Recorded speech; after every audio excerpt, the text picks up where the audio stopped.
dans cette première section du cours, nous allons faire un survol historique des différentes particules élémentaires. Ce sera fait, disons, dans l'ordre de leur découverte, quoique ce soit parfois un peu difficile de dire ce qu'est cet ordre. Et bien sûr, il y a des concepts qui vont un peu passer sous la table parce que c'est le début du cours et bien des choses qui sont exposées dans cette vidéo seront expliquées en plus ample détail dans la suite du cours. La première des particules élémentaires à avoir été découverte formellement, c'est l'électron. Et il y a une grande controverse sur qui a découvert l'électron. En 1897, J.J. Thomson a fait une expérience célèbre où il a identifié des corpuscules de matière dans les tubes à rayons cathodiques. Et l'école de Thomson à Cambridge, dont Rutherford est le membre le plus illustre, a bientôt transformer cette découverte en un truc majeur qui... Ils ont en quelque sorte nationalisé l'électron, si je peux dire. Et ils ont parti cette, non pas légende, mais ils ont essentiellement affirmé, sans nuance, que Thomson avait découvert l'électron à lui seul. La réalité est beaucoup plus complexe que ça.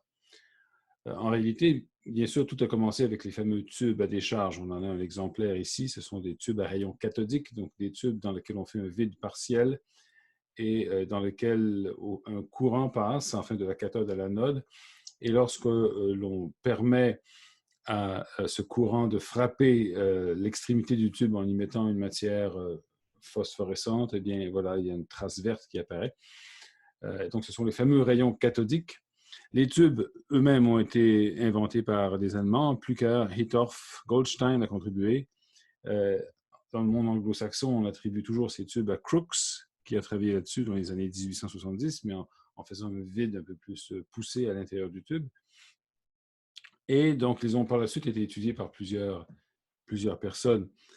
Je dirais que a posteriori, la personne qui mérite le mieux le titre de découvreur de l'électron, c'est ce monsieur-ci, Arthur Schuster. Schuster était un Allemand d'origine, mais établi en Angleterre. Et en 1890, il a, avec un de ses tubes, avec un vide relativement poussé, il a pu montrer que les rayons cathodiques étaient déviés par des champs électriques et par des champs magnétiques. Ce faisant, il a pu calculer le rapport E sur M aussi, donc le rapport charge sur masse que l'on obtient en déviant les rayons par un champ magnétique. Et il a trouvé que ce rapport charge sur masse était beaucoup plus petit que pour, par exemple, un ion d'hydrogène ou un ion atomique. Ce qui était assez invraisemblable, mais qui laissait penser que ces rayons étaient formés de particules très légères par rapport aux atomes. Du côté français, on insiste beaucoup sur les travaux de Jean Perrin ici, donc Jean Perrin le voici. Jean Perrin est célèbre avant tout, et c'est pour ça qu'il a reçu le prix Nobel, pour avoir étudié le mouvement brownien, à peu près dans le temps où Einstein l'étudiait d'un point de vue théorique.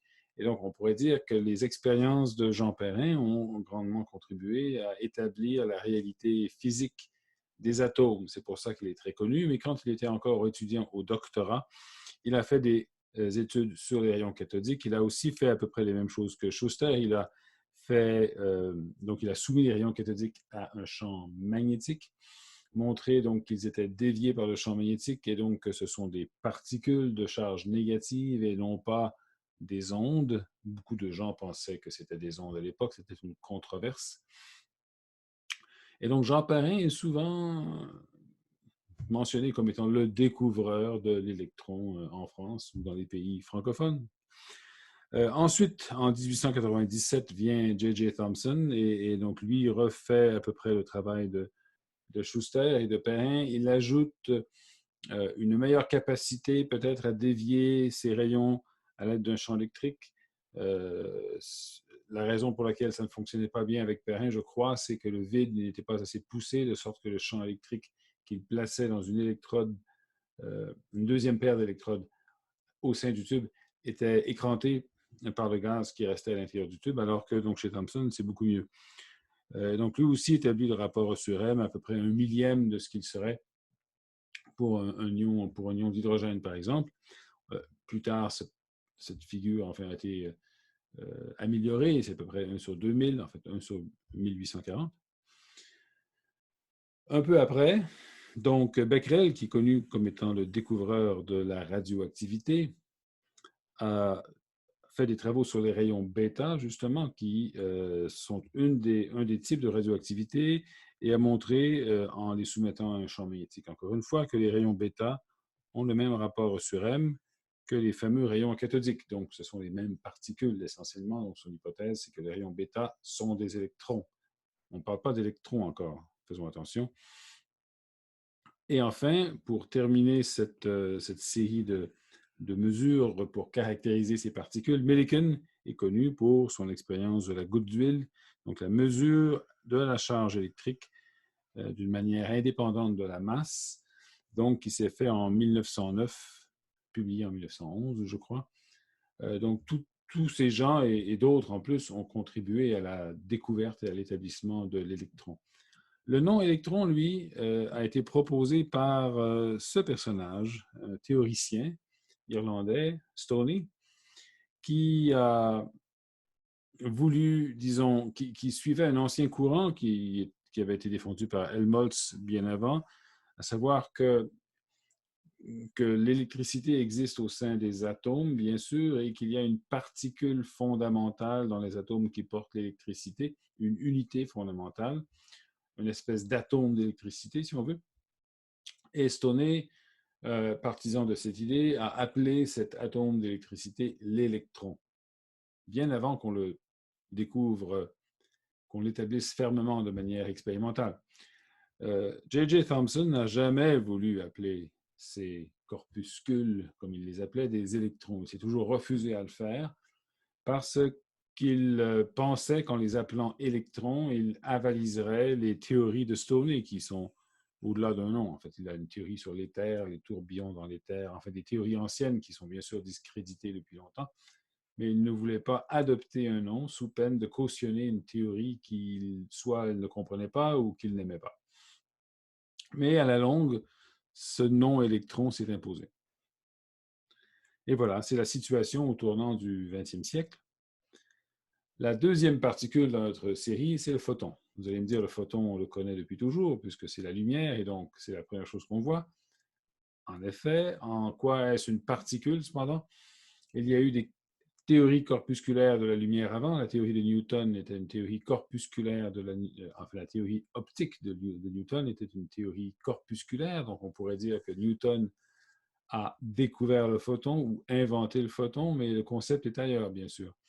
La notion de photon est inséparable de quantum d'énergie, c'est-à-dire le fait que la lumière est portée en paquets d'énergie dont l'énergie est égale à h nu. Eh bien, ça, c'est en soi l'invention du photon, si on veut. Ça présume qu'on a découvert l'effet photoélectrique. Tout ça vient de l'effet photoélectrique, comme vous le voyez ici. Donc, vous connaissez bien sûr ce graphique.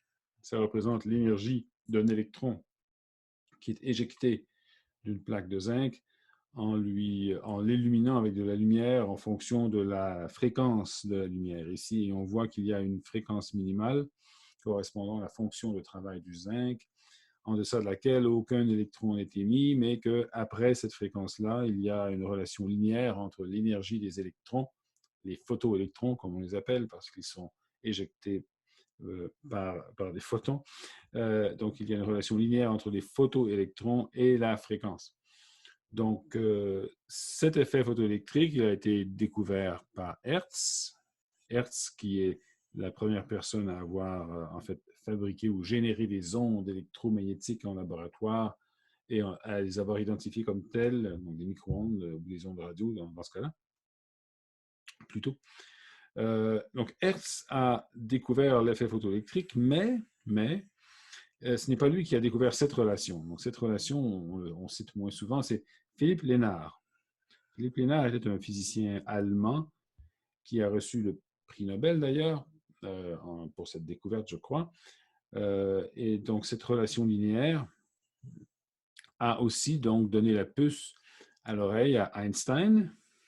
dans un de ses articles miraculeux de 1905, pour expliquer le fait que donc, cette relation était due au fait que la lumière était émise et absorbée par paquet d'énergie H fois la fréquence. C'était inspiré, bien sûr, des travaux antérieurs de Planck sur le rayonnement du corps noir, mais ça expliquait parfaitement ce phénomène-là.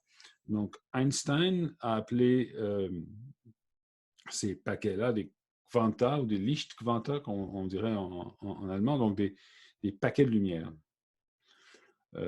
L'ironie entre ces deux-là, et c'est une parenthèse que j'ouvre, c'est que Lénard, plus tard, parce qu'il va vivre jusque passer la Deuxième Guerre mondiale, sera un des principaux critiques d'Einstein. En fait, il sera membre du parti nazi, je crois. Il sera un des défenseurs de ce qu'on appelle die Deutsche Physik, la physique allemande, qui devait être purgée des influences juives, dont la relativité était l'exemple le plus évident, et la mécanique quantique aussi, figurez-vous. Ce qui fait que ces derniers jours ont été, disons, assombris par une attitude pour le moins anti-scientifique. Et donc, c'est curieux de retrouver ces deux-là sur la même page. Et c'est aussi pour ça qu'on ne parle pas très souvent de Philippe Lénard.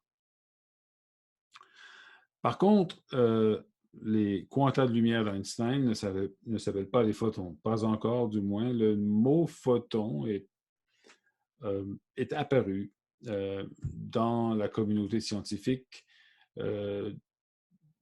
parallèlement de plusieurs façons.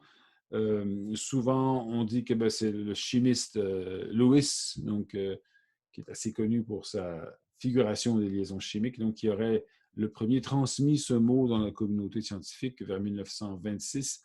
On en retrouve une trace antérieure à cela par un physiologiste biochimiste français, Wurmser, René Wurmser. C'est lui qui a le premier, à notre connaissance, utilisé l'expression photon. Donc, c'est lui qui a inventé le mot, curieusement. Ceci dit, le photon est un objet quantique. L'hypothèse d'Einstein de 1905 n'est pas une... En fait, c'est une hypothèse simple, mais ne constitue pas en soi une théorie scientifique complète ou assez élaborée.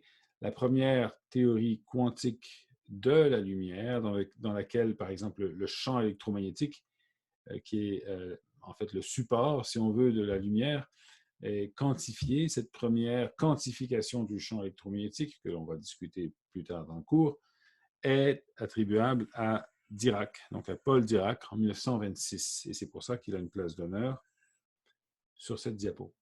Donc, voilà pour le photon. Le proton, maintenant. Le proton.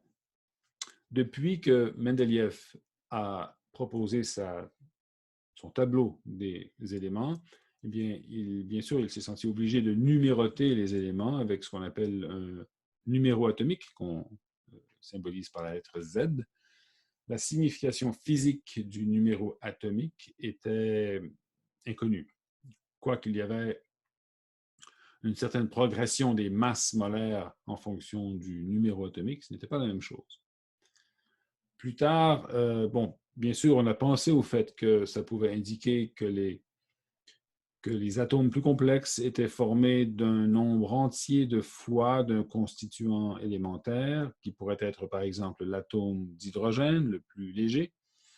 En comparant les masses molaires ou les masses de ces atomes, du moins masses moyennes, ça ne pouvait pas très bien marcher parce que certains éléments, et je pense au chlore par exemple, ont des masses molaires moyennes qui sont assez différentes de multiples entiers de l'hydrogène. Donc, cette hypothèse-là, quoique tentante, très tentante, ne tenait pas la route.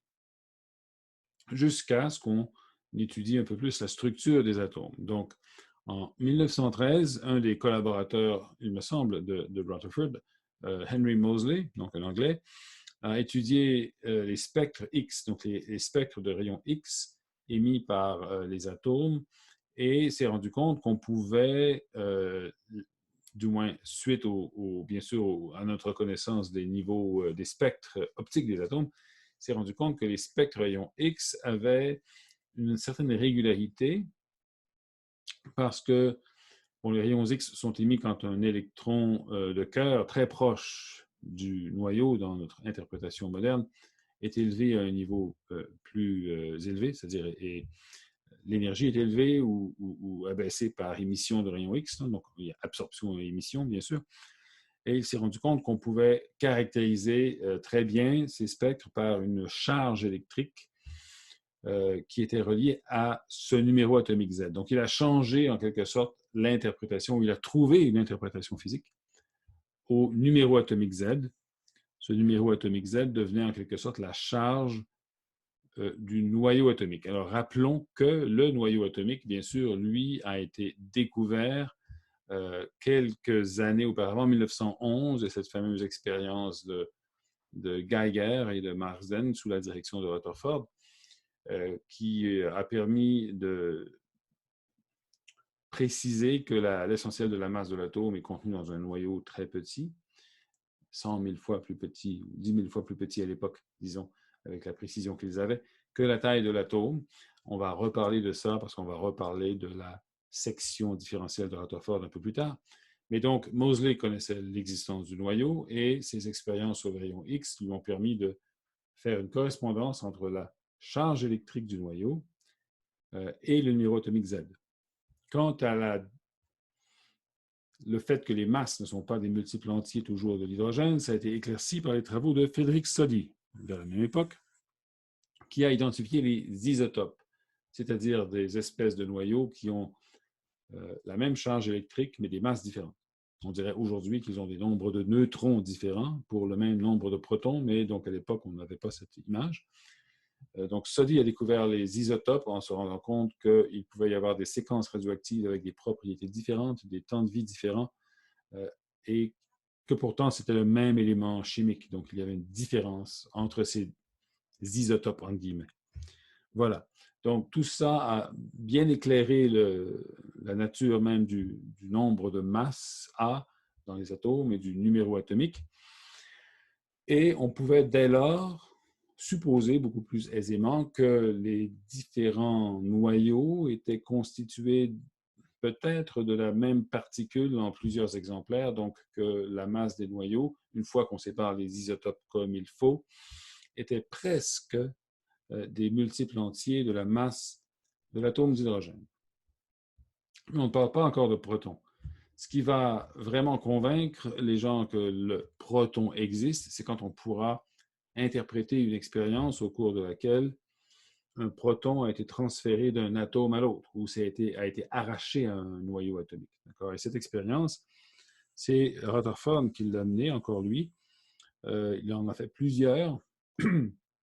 Donc, en 1917, une première, il a publié les résultats en 1919, avec une interprétation, semble-t-il, qui n'était pas la bonne. En 1925, il a interprété correctement la réaction suivante. Donc, la réaction est la suivante. Donc, on a une particule alpha, donc un noyau d'hélium, comme on le sait aujourd'hui, qui entre dans l'atmosphère, donc en collision avec un atome d'azote, et il en ressort un atome d'oxygène, un isotope différent, et un noyau d'hydrogène, un proton. Donc, le fait qu'on ait pu faire ce transfert est interprété, en fait, simplement comme le fait qu'il y a eu essentiellement conservation du nombre de particules. On dirait aujourd'hui protons et neutrons ne sont pas détruits, ils se sont simplement réarrangés, et un proton est sorti de l'affaire. Voilà, c'est la découverte du proton. Pourquoi l'appelle-t-on proton? C'est la même étymologie que le mot protéine. Protéine veut dire premier, donc de la racine grecque, protéos. Donc, proton, c'est la matière primordiale, si on veut. Donc, c'est la particule primordiale qui est à l'origine de tout le reste de la matière telle qu'on pensait à cette époque. Donc dès lors, il ressort une certaine image, ou enfin un certain modèle de l'atome dans lequel il n'y a dans le monde que des protons et des électrons. Il y a des photons aussi, bien sûr, mais les protons forment le noyau. Les électrons tournent autour du noyau, mais il y a aussi des électrons dans le noyau, curieusement, et qui, pour une raison inconnue, demeurent dans le noyau en compagnie des protons. et forment un objet dont la charge totale est égale à Z, même si le nombre de protons dans le noyau est égal à A, et que A est plus grand que Z. Donc, il y a une partie des électrons qui vont neutraliser les protons dans le noyau, les autres vont rester tranquillement autour du noyau pour former le nuage électronique. On ne connaissait pas le neutron, bien sûr. Et on savait aussi que certains noyaux atomiques émettent des rayons bêta, qui sont des électrons. Donc, quoi de plus logique que de penser que les électrons qui sont émis lors de l'émission bêta étaient déjà compris physiquement dans le noyau et qu'ils ont été éjectés pour une raison qu'on ne comprend pas. On verra plus tard les problèmes associés à cette interprétation. L'antimatière maintenant.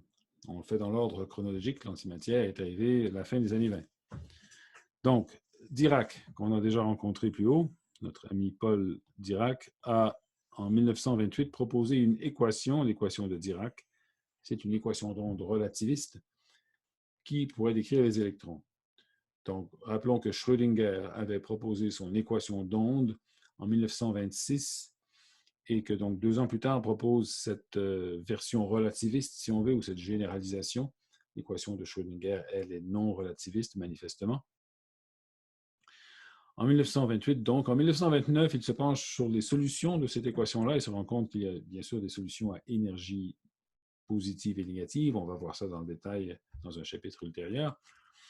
Et il interprète les solutions à énergie négative comme étant des particules de plein droit de charge positive qui sont les protons. Donc, il aurait découvert une équation qui décrit à la fois les protons et les électrons, et on se rapproche ici d'une théorie du tout, bien sûr, une théorie universelle du monde microscopique.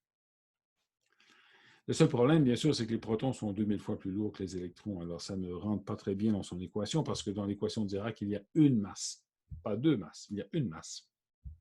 Laquelle? Et donc, c'est pas génial, c'était un beau rêve, mais Oppenheimer a critiqué cette interprétation en 1931 sur une base très raisonnable, même inhérente à la théorie, qu'on ne pouvait pas s'attendre à ce que ces particules d'énergie, en fait, correspondant aux énergies négatives, aient une masse différente des particules qui ont une charge négative. C'est impossible, la théorie est trop symétrique entre les deux. Et donc, Dirac s'est résigné, si on veut, et a plutôt interprété ces particules d'énergie négative comme étant des nouvelles particules, ce qu'il a appelé un anti-électron, ou en fait ce qu'on a appelé un positon en français initialement, et ensuite un positron.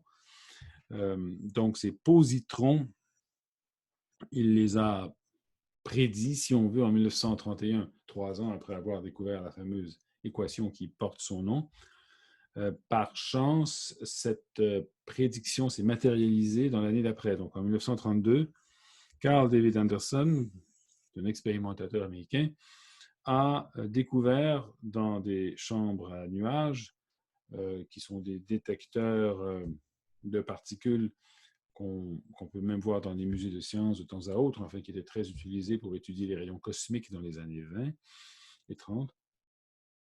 Donc, il a trouvé la trace d'un positron, c'est-à-dire une particule ici qui suit une trace courbe. Cette chambre à nuages est bien sûr soumise à un champ magnétique uniforme. La courbure est un signe du rapport charge sur masse de la particule et elle correspond à une particule légère comme l'électron, mais à une charge opposée, une charge positive. Donc, ça a confirmé, disons, l'existence de cet antiproton de cet anti-électron, je m'excuse, de ce positron. Quant à l'antiproton, lui, il a été produit la première fois dans les années 50 par Emilio Segre et Chamberlain. Et donc, c'est la deuxième antiparticule à avoir été produite. C'est un peu plus compliqué pour un proton que pour un électron parce qu'en fait, le proton, comme on le verra plus tard, n'est pas une particule élémentaire, mais est composé de quarks. Donc, l'antiproton est composé d'antiquarks. Mais bien, depuis ce temps-là, on a domestiqué les antiprotons. On a fait des faisceaux d'antiprotons dans les accélérateurs. On a mis des antiprotons avec des positrons. On a réalisé des antiatomes et ainsi de suite. Oui, donc il y a, et bien sûr, dans les grands laboratoires aujourd'hui, on produit des antiparticules, toutes sortes, des antimuons, et ainsi de suite. Donc, c'est assez courant. Il n'y a rien de très mystérieux dans l'antimatière, sauf le nom qui fascine. Mais donc, c'était notre prochaine étape. Avant, un truc très important, c'est-à-dire le neutron. Bon, j'ai parlé d'un modèle primitif du noyau dans lequel il y avait un certain nombre d'électrons qui neutralisaient une partie de la charge des protons.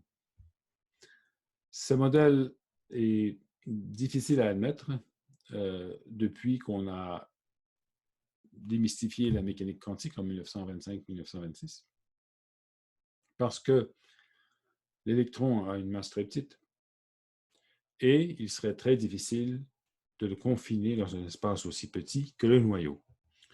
On pourra faire un calcul quantitatif plus tard, mais il faut simplement se rendre compte que la petite taille du noyau fait que l'électron aurait une position très bien connue par rapport à son énergie. L'incertitude en énergie venant serait énorme en raison justement du fait que sa masse est petite en comparaison, par exemple, d'un proton.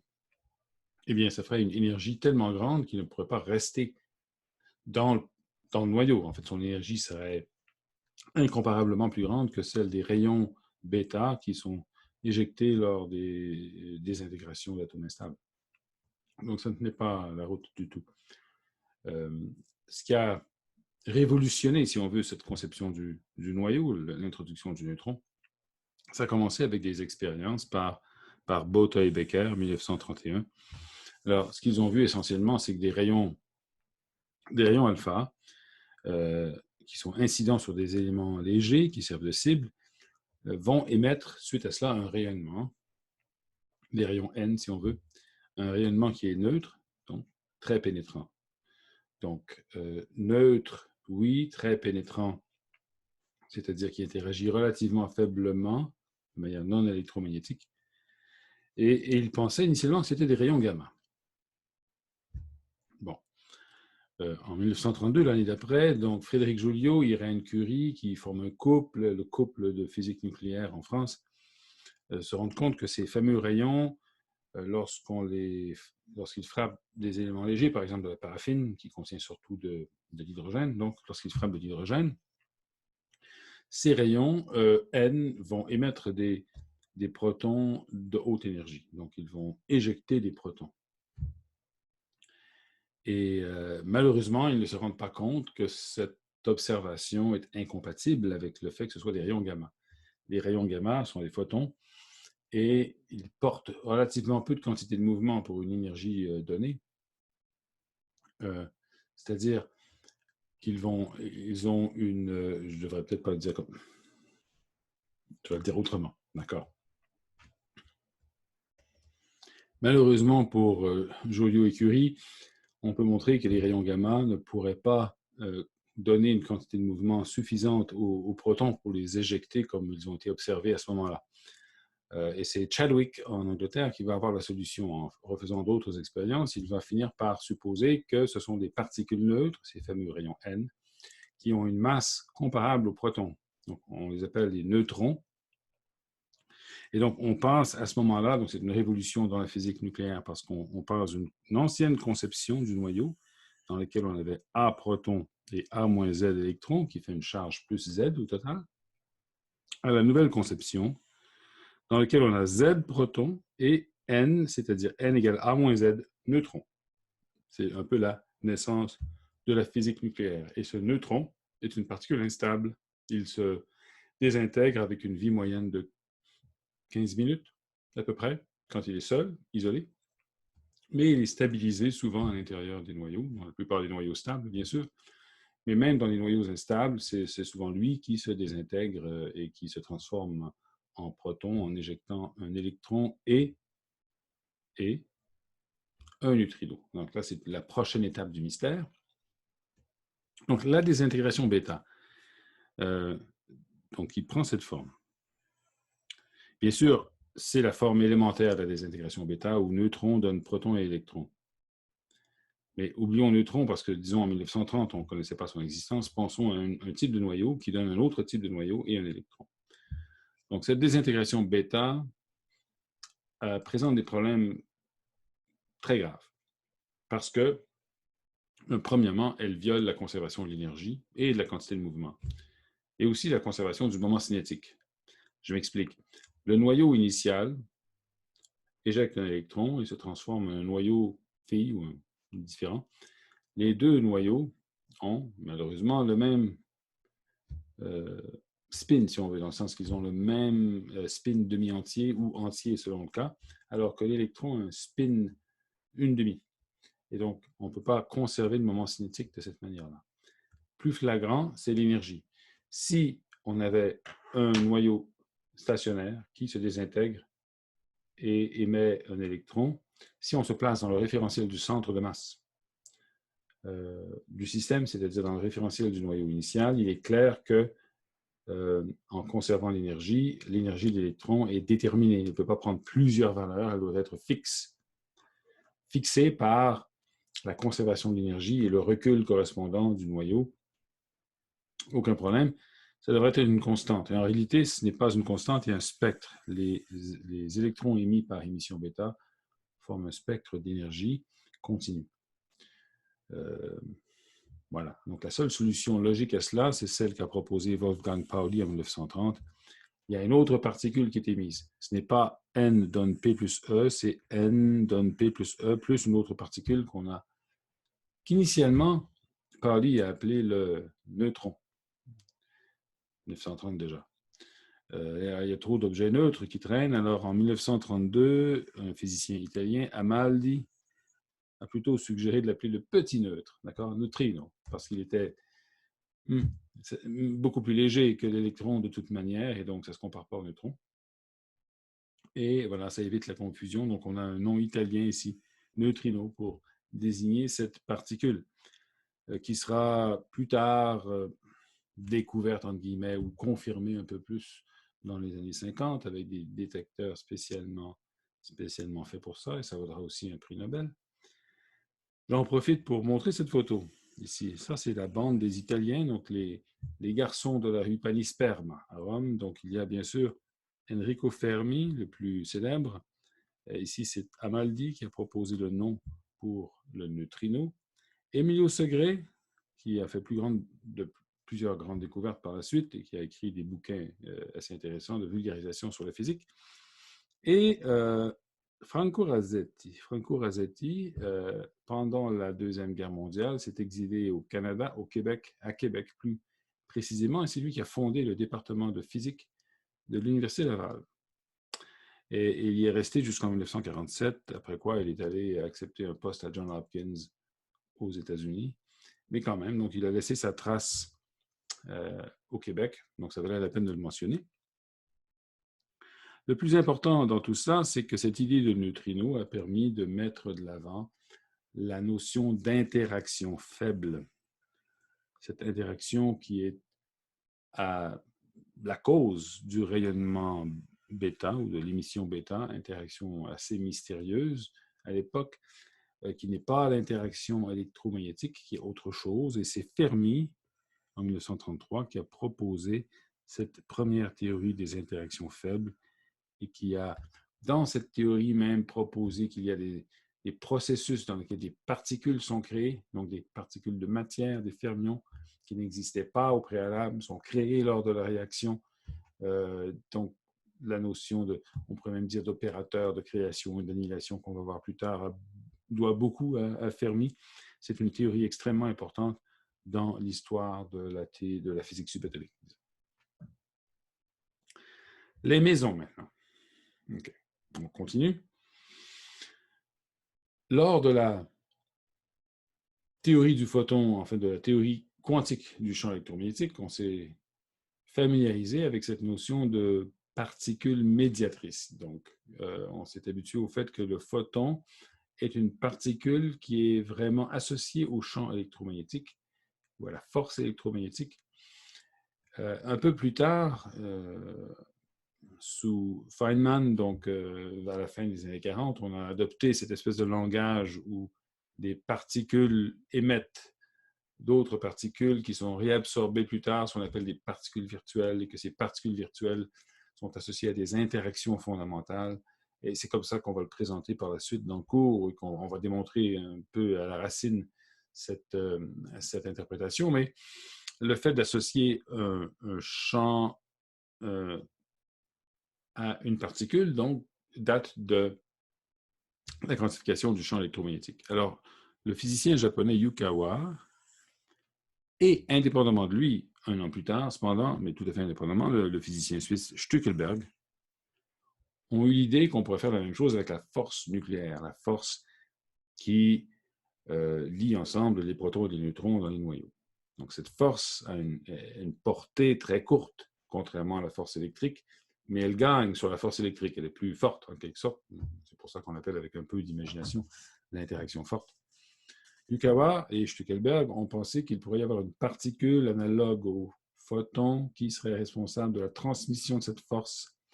Ils ont pu évaluer ou estimer approximativement la masse de cette particule en raison de la portée de cette interaction qu'on sait être égale à 10 à la moins 15 mètres à peu près. Ils en ont prédit une particule ou même plusieurs particules qui auraient des masses entre 100 et 200 mégaélectronvolts. Bref, ces particules seraient échangées, par exemple, entre neutrons et protons. On pourrait avoir une particule comme celle qui est indiquée ici, qui serait émise par un neutron, capturée par un proton, ou vice-versa, ça dépend comment on veut le voir. Ou même un processus peut-être un peu plus bizarre, où un proton pourrait émettre une particule positive, c'est-à-dire un neutron. Cette particule positive virtuelle, enfin, serait absorbée par un neutron qui deviendrait un proton. Bref, il y a plusieurs variantes là-dessus. On va revenir là-dessus. Ne soyez pas inquiets de cette illustration que j'ai mise là un peu par frivolité, mais la notion était intéressante. Et en 1936, Anderson, le même Anderson qui a découvert le positron, et son collaborateur Neddermeyer ont découvert dans les rayons cosmiques une particule qui avait une masse correcte en regard à cette théorie, une masse de un peu plus de 100 mégaélectronvolts, qu'ils ont appelé le méson. Donc, c'était le méson prédit par, ou le mésotron à l'époque, comme on disait, prédit par Yukawa, et ils étaient convaincus d'avoir trouvé le fameux méson.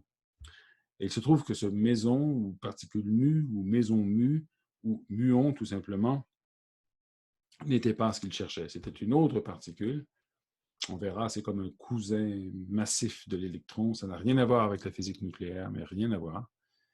Et d'ailleurs, elle n'interagissait pas assez fortement avec la matière pour que ce soit le cas. Ça a pris une dizaine d'années, ou moins de plus, 1947, après la Deuxième Guerre mondiale, pour qu'on puisse vraiment trouver la bonne particule, entre guillemets, qu'on a appelé maintenant le méson pi, pour le différencier de l'autre, le méson pi ou le pion. Okay? Et c'était qu'un début, parce qu'après ça, dans les années 50, 60, 70, on a découvert des tas de mésons. Okay? Donc, on a augmenté le catalogue de mésons d'une manière assez extraordinaire. On sait maintenant que les mésons sont en fait des particules composites. Ce sont des particules formées d'un quark et d'un antiquark. Et ça a été, disons, proposé uniquement dans les années 60. Donc, on n'a plus cette interprétation d'une particule unique qui transmettent une interaction entre les protons et les neutrons dans l'interaction forte. Ce n'est plus comme ça qu'on pense maintenant. On a plutôt cette vision des protons et neutrons comme étant formés de quarks, et on a des particules qui sont échangées entre les quarks, et ces particules décrivent l'interaction forte via une théorie qui s'appelle la QCD, ou la chromodynamique quantique, et on va reparler de ça abondamment un peu plus tard. Les quarks maintenant.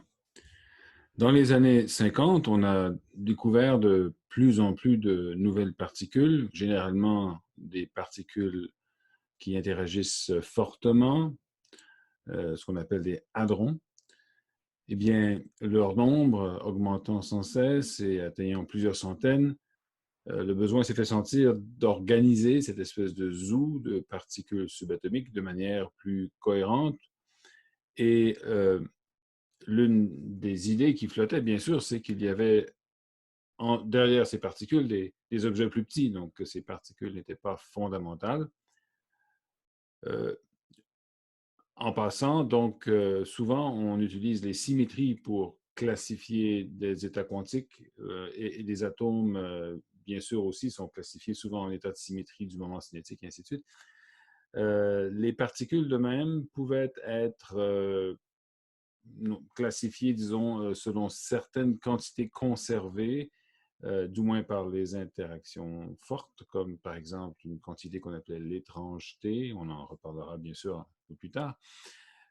Et ça va amener certains physiciens, comme en fait Gell-Mann et Neyman, qu'on ne voit pas ici, à proposer une classification basée sur un groupe de symétrie qu'on appelle SU3, l'ensemble des matrices unitaires de 3 par 3 de déterminants unités. Encore une fois, c'est une notion qu'on va voir un peu plus loin.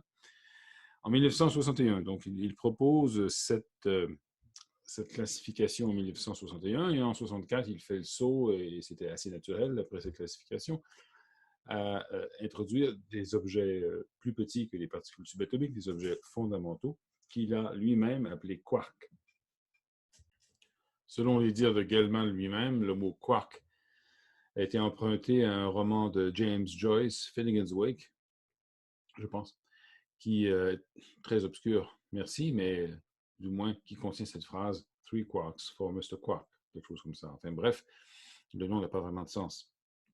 D'ailleurs, le nom des quarks non plus n'a pas tellement de sens, mais disons que ça frappe l'imagination. Gell-Mann n'a pas été le seul à proposer les quarks, donc Zweig aussi, mais l'histoire a surtout retenu Gell-Mann, le plus célèbre des deux. Les trois quarks en question donc, sont les quarks U, D et S, qui ont des charges électriques fractionnaires, donc 2/3 pour U, moins 1/3 pour D, moins 1/3 pour S. En 1965, un quatrième quark s'est ajouté à cette théorie pour expliquer pour, je crois, mieux expliquer les interactions faibles à l'époque. À partir de 1968, on fait des expériences qui peuvent révéler l'existence des quarks, sauf que la notion de quark étant très théorique, disons, il y a une espèce de divorce entre expérimentateurs et théoriciens, et donc les expériences que l'on fait visent à diffuser, par exemple, des électrons sur des protons de manière extrêmement profonde. Ce que ça veut dire, c'est que le transfert de quantité de mouvement de l'électron vers la cible est très grand. Et dans cette limite, on peut observer certaines relations mathématiques pour les quantités propres à la diffusion, donc la section différentielle de diffusion, et ces relations s'expliquent si les particules en question, le proton en fait, est composé d'objets plus petits. Initialement, c'est Feynman qui s'en est mêlé du point de vue théorique, il les a appelés des partons comme part en anglais, donc des partons. J'imagine pour ne pas avoir à les appeler quarks. Il n'y avait aucune preuve que c'était les mêmes objets que ce que Gell-Mann avait imaginé, mais bientôt on s'est résolu à les appeler quarks quand même. Surtout que Gell-Mann et Feynman étant dans le même corridor du même institut, à savoir Caltech, c'était certainement une question de rivalité domestique, pour ainsi dire. En 1974, il s'est produit ce qu'on appelle la révolution de novembre, c'est-à-dire que deux expériences séparées, indépendantes, l'une à Brookhaven, dans l'est des États-Unis, et l'autre à Stanford, dans l'ouest, ont réussi à produire des nouvelles particules, nouveaux mesons, nouveaux baryons qui contenaient visiblement un autre quark, le quark C, le quatrième, et en fait, la spectroscopie, si on veut, de ces particules, donc leur masse était telle qu'on pouvait expliquer à peu près ces différentes masses comme étant différents états liés de quark C et d'autres quarks ensemble. Bref, c'était une démonstration théorique assez solide que les quarks existaient vraiment, même si on ne pouvait pas les détecter de manière isolée. Donc, ensuite, il y a eu un autre quark, donc le quark B, en 1977, et comme la théorie voulait qu'il y ait toujours un nombre pair de quarks, eh bien, le quark T pour top a été mis de l'avant d'un point de vue théorique, mais découvert uniquement en 1995. Bon, alors ces quarks sont censés être les constituants fondamentaux de tous les hadrons, toutes les particules qui interagissent via l'interaction forte. Ce sont les particules qui fondamentalement interagissent entre elles d'une manière extrêmement forte via une théorie qui s'est développée à partir de 1973. Donc cette théorie, on appelle la chromodynamique quantique ou la QCD. Elle a été proposée premièrement par Fritz Engelmann lui-même, 1973, mais le prix Nobel est allé à David Gross, Frank Wilczek et David Politzer, parce qu'eux ont montré que cette théorie avait des bonnes propriétés, c'est-à-dire ce qu'on appelle la liberté asymptotique. Le fait que plus les phénomènes qu'on observe se produisent à des courtes distances, ou encore, si on veut, plus les quantités de mouvements qui sont transférées entre particules sont grandes, eh bien, plus l'interaction forte devient faible en quelque sorte. Et donc, les particules deviennent essentiellement libres à très haute énergie. Donc, c'est ce phénomène qui avait été observé en 1968 dans les fameuses expériences de diffusion inélastique profonde. Et c'est ce qui est expliqué par cette théorie. Il reste un morceau important au puzzle, si on veut, c'est le boson de Higgs. Et le boson de Higgs a tout à voir avec la théorie des interactions faibles. Dès 1961, Sheldon Glashow, ce personnage ici, a proposé d'unifier en quelque sorte les interactions électromagnétiques et les interactions faibles. Souvenez-vous que c'est Fermi qui a proposé la première théorie des interactions faibles en 1933. D'autres raffinements à cette théorie ont été proposés dans les années 50, mais Glashow s'est rendu compte qu'on pouvait incorporer la théorie électromagnétique et la théorie des interactions faibles en une seule théorie où les deux sont en quelque sorte mélangés. Donc, c'est ce qu'on appelle la théorie électrofaible. Et le problème avec cette théorie, c'est que bien sûr, l'équivalent du photon pour les interactions faibles ne sont pas observées, alors que donc, normalement, avec des interactions comme ça, on devrait avoir des particules comme le photon qui échangent ou transportent cette interaction.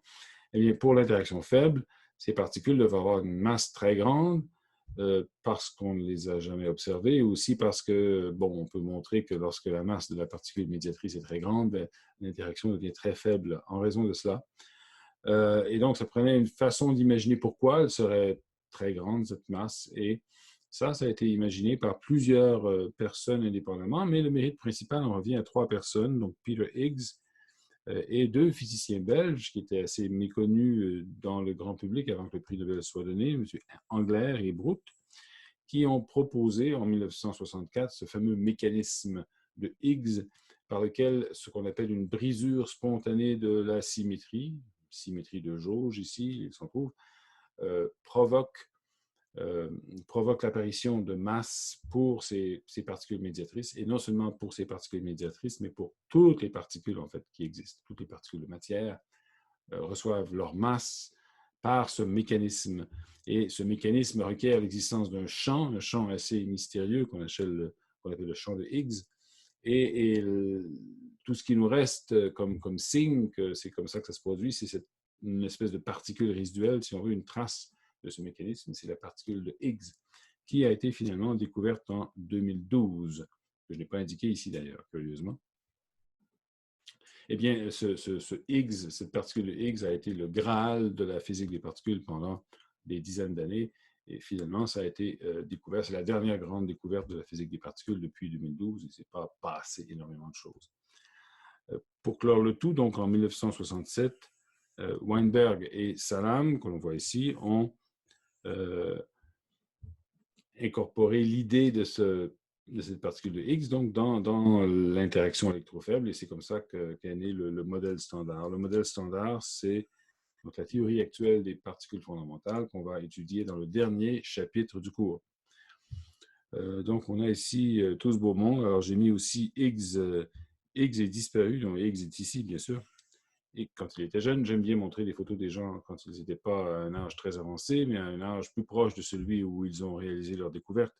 Ici, on a Engler, Brout ici, et qui sont dans une cérémonie avec le roi des Belges. de l'époque, Baudouin Ier. J'ai aussi mis à l'honneur deux grands physiciens, Nambu, qui c'est peut-être le premier auteur, si on veut, de cette notion de symétrie brisée spontanément dans le domaine de la physique des particules, et Philip Anderson, qui est un physicien de la matière condensée, qui, lui, a fait énormément de choses. C'est un des plus grands physiciens du siècle, du XXe siècle, c'est-à-dire, et un peu du XXIe. Enfin, il est décédé tout récemment. Et lui aussi a proposé ce concept de symétrie brisée pour expliquer ou décrire la supraconductivité, et c'est exactement le même concept qui s'applique dans la théorie électrofaible et dans le modèle standard. Voilà, ça termine mon introduction. Si plusieurs des concepts que j'ai évoqués dans cette vidéo sont nébuleux ou ne sont que des mots, rassurez-vous, à la fin du cours, j'espère que tout sera très clair parce qu'on verra tout ça dans un détail assez profond en fait. Donc, merci de votre patience et à la prochaine.